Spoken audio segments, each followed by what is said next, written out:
মেয়েদের মুখে দাড়ি কেন হয়? আমার ছোট বাচ্চা ঘন ঘন দুধ বমি করে।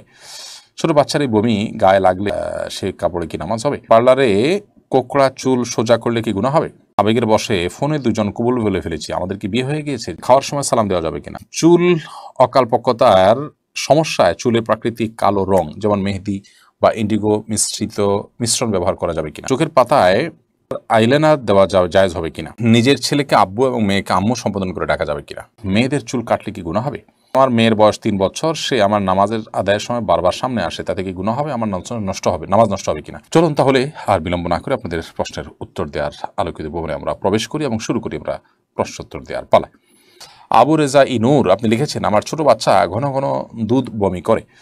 ছোট বাচ্চার এই বমি গায়ে লাগলে সে কাপড়ে কি নামাজ হবে? বাচ্চা যদি বমি করে এবং সেটা আপনার কাপড়ে লেগে যায়, অবশ্যই যে অংশে লাগবে সে অংশ নাপাক হবে, অংশ আপনি ধুয়ে ফেলবেন। বাকি কাপড় পাক আছে, পাকি থাকবে, যেটুকু লাগবে সেটুকু ধুয়ে ফেললে পাক হয়ে যাবে। এইচএস সাথে আপনি লিখেছেন, পার্লারে কোকড়া চুল সোজা করলে কি গুনাহ হবে? কোকড়া চুল আপনার যদি মনে করেন যে এটা আপনার সৃষ্টিগত একটা সমস্যা, আপনার এটা রোগের মতো অস্বাভাবিকত্ব আছে এর মধ্যে, তাহলে সেক্ষেত্রে এটা সোজা করার জন্য আপনি চেষ্টা করলেন এবং ব্যবস্থা নিলেন, তাতে ইনশাআল্লাহ গুনাহ হবে না।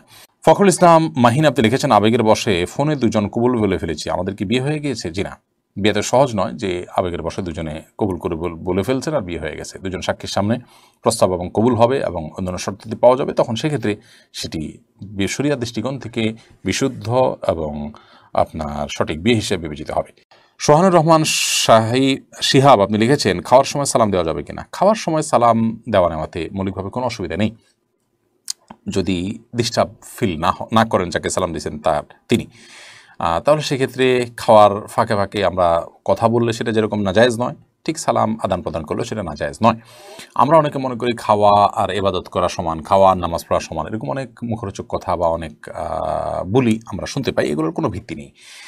নামাজ যেরকম কথা বলা যায় না, সালাম দেওয়া যায় না, খাওয়ার সময় এরকম কথা বলা যাবে না, বোবার মতো বসে খেতে হবে এবং সালাম দেওয়া যাবে না, এরকমটা আমরা অনেকে মনে করি, এটা সঠিক নয়। আমির আনুর আপনি লিখেছেন, চোখের পাতায় আইলাইনার দেওয়া জায়েজ হবে কিনা?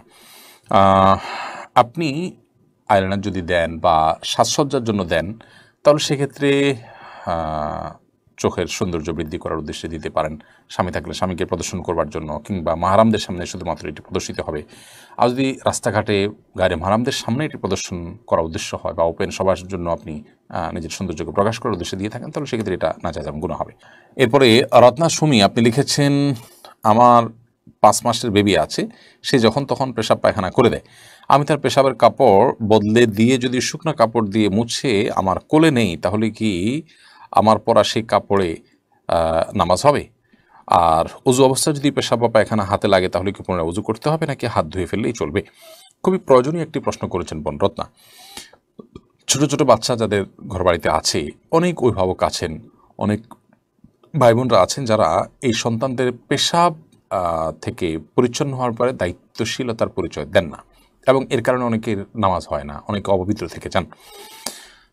এ ধরনের বাচ্চা যারা পেশাব করে দেয় যেখানে সেখানে, তাদেরকে প্রথমত প্যাম্পার্স ইত্যাদি পরিয়ে রাখতে হবে, অথবা এমনভাবে রাখতে হবে যাতে করে তাদের পেশাবে আমাদের কাপড় চোপড় বা শরীর ইত্যাদিকে নাপাক না করে। যদি নাপাক লেগে যায়, ধরুন বাচ্চার পেশাব লেগে গেছে, সাধারণত ছেলে বাচ্চা যদি হয়, যতদিন পর্যন্ত মায়ের দুধের উপর নির্ভর করে ততদিন পর্যন্ত সে পেশাব করলে সেখানে পানি ছিটা দিয়ে সেটাকে পাক করা যেতে পারে, অর্থাৎ সেটা পাক করার ক্ষেত্রে কিছুটা শিথিলতার বিধান হাদিসে রয়েছে। তবে পেশাব করে দিল, সে পেশাবে আপনার সামান্য একটু কাপড় দিয়ে মুছে আপনি নিয়ে নিলেন, তাহলে আপনি যে করে নিলেন, তাহলে তার পেশাবের সে গন্ধ যদি আপনার শরীরে থাকে, আপনার কাপড়ে থাকে, তাহলে কিন্তু সেটা নাপাক হয়ে গেল। এই জন্য হয় তাকে ধুয়ে নেবেন, তার শরীরে যে অংশে পেশাব লেগেছে সেই অংশে, অথবা এমন একটা কাপড় দিয়ে পিছিয়ে নেবেন যে কাপড়ের মধ্যে তার পেশাবের দুর্গন্ধ বা পেশাবের কোনো কিছু থাকলে সেটা লাগবে, আপনার শরীরে যেন না লাগে, সেভাবে আপনি নেবেন আলতো করে। অনেক সময় দেখা যায় যে ফ্লোরে পেশাব করেছে, ওখানে আমরা ভালো করে ওটাকে না মুছে পরিষ্কার না করে সেটার উপর আমরা পাড়া দিয়ে যাচ্ছি, তাহলে ওই পেশাবটা আমার পায়ে লাগছে, আমার পা নাপাক হয়ে যাচ্ছে, এগুলো আমরা অনেকে খেয়াল করি না, আমাদের করা উচিত। তবে অজু অবস্থায় যদি এই সমস্ত পেশাব পরিষ্কার করেন বা হাতে লাগে, তাহলে অজু ভাঙবে না, শুধুমাত্র হাত বা যে জায়গা লেগেছে সেই জায়গাটা ধুয়ে ফেললে ইনশাআল্লাহ চলবে। হাবিব আপনার প্রশ্নটি আপনি লিখেছেন, নিজের ছেলেকে আব্বু এবং মেয়েকে আম্মু সম্বোধন করে ডাকা যাবে কিনা? স্নেহের জায়গা থেকে বা মমতা করে তাদেরকে আব্বু বা আম্মু ডাকতে কোনো অসুবিধা নেই। এটা রূপকার্থে আব্বু আম্মু ডাকা হয়।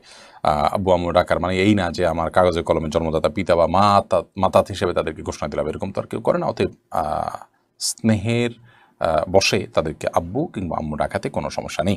সাবিহা শান্তা আপনি লিখেছেন, মেয়েদের চুল কাটলে কি গুনাহ হবে?